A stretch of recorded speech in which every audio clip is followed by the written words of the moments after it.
Hello everybody, this is Carlos Roger and welcome to one more lecture of our series Basic and Medical Immunology. Today we're going to study the primary organs of the immune system. Welcome.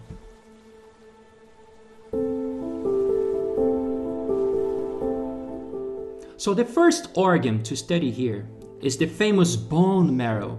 This is the site where all the immune cells are created, okay? And when we are talking about the leukocytes, granulocytes, eosinophils, mast cells, monocytes as well. I already told you about them, like macrophages and dendritic cells, roughly speaking, and then the lymphocytes, B cells and T cells. And B cells receive this name because they are not only created in the bone marrow, but they are also matured there. So they're matured in the bone marrow, right? So the process that generates new immune cells inside of the bones is named hematopoiesis. When we are born, it takes place in the bones through our entire skeleton, but then it becomes increasingly restricted to the marrow of the flat bones. So like when we achieve the puberty, the hematopoiesis occurs mostly in the sternum and also in our ribs and the iliac bones, okay? The red marrow, which is found inside of the bones, consists of a spongy-like reticular framework of this long bone trabeculae. And you can see that in the spaces of this framework contains like a network of blood-filled sinusoids aligned by endothelial cells. They're all attached to a discontinuous based membrane.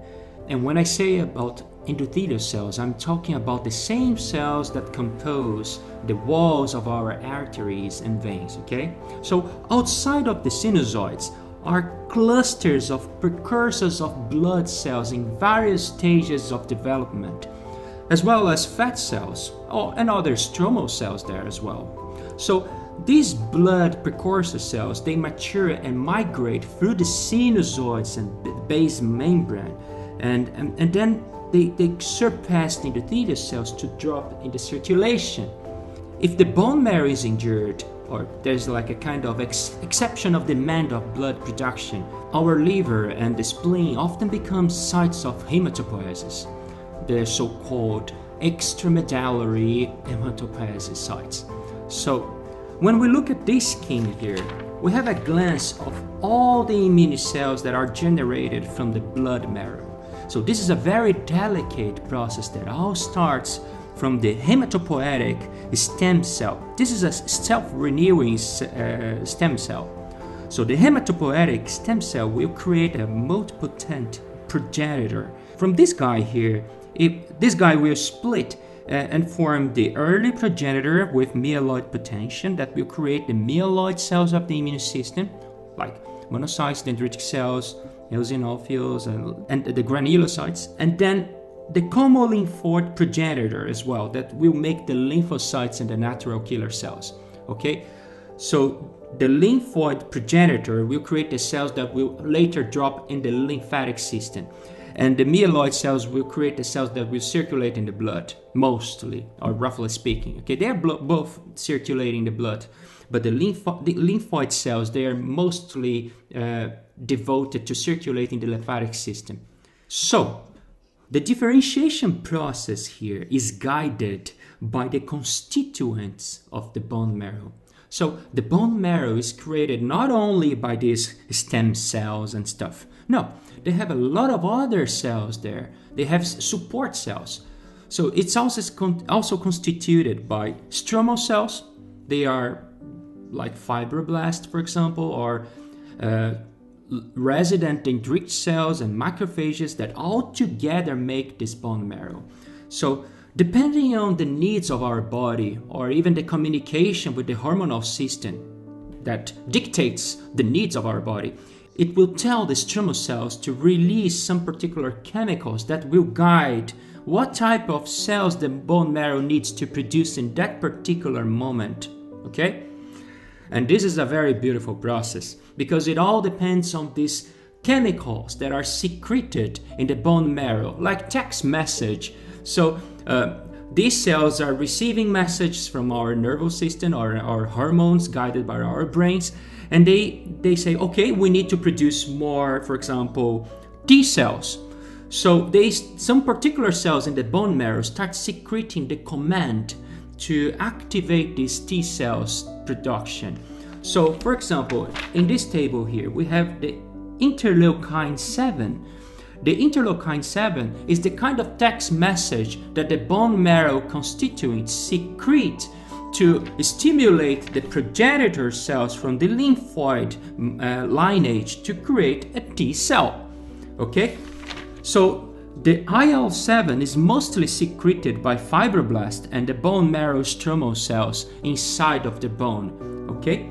Another example, when there is a need to produce monocytes, for example, the macrophages, endothelial cells, and the bone marrow, we will start producing this kind of chemical or this kind of text message, the MCSF, that will target the committed progenitors of the monocytes, these guys here.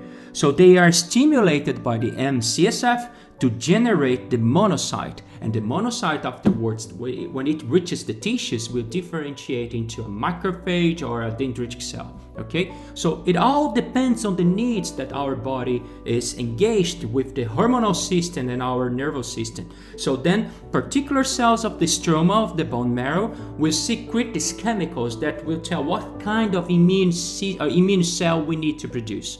Okay, but usually it produces most of the immune cells altogether, especially for this other example here. The interleukin 3 is produced by T cells, resident T cells in the bone marrow, and gives the signal to stimulate the immature progenitors to produce all the immune cells of our bone marrow and our body. Okay, so this is a very beautiful process. So you need to bury this table or this schematic is in your head, in your brains, in order to remember how the immune cells are produced. So we're talking about the bone marrow as an organ of the immune system. This is the place where the immune cells are initially produced. So if you're studying immune system, you need to know not only what kind of cells, how they work, but where they are born. Okay? How they are born. So this is very important, and this is discussed in this chapter too. Right? It's not difficult. So you have to study this table here in accordance with the schematics and all the different chemicals that are released. This is just a guide. There's a lot of information in the literature as well. Then another primary organ is the thymus. And when I say primary organ, I'm talking about an organ for not only development of the immune cells, but also maturation of them, where they are initially produced. So the thymus is the place where the T cells mature. The T lymphocytes, okay? So the thymus is a bilobed organ which is situated in the anterior mediastinum, which involves after the puberty. So it's such a matter that is not detectable anymore when we are adults. So it reduces and constrains. So the cortex of the thymus contains most of the immature T cells. When they reach there, they are immature. But in the medulla, it's more sparsely populated by activated T cells or T lymphocytes. In the medulla, we have also macrophages and dendritic cells just waiting for these T cells to arrive. So the T cells arrive in the cortex and they migrate to the medulla to be activated, to mature. And this is very interesting. Different subsets of macrophages, dendritic cells, and epithelial cells in the medulla, here in this stroma, they are called medullary thymic epithelial cells, or just MTECs. So what they do, they are very special because they present our self-antigens, our self-material from our body to these T cells that are developing. So the T cells that we recognize our own tissue, they will be activated to die in this site here. So this is a process to eliminate the potential harmful T cells that could one day react against our own tissues. So they are eliminated.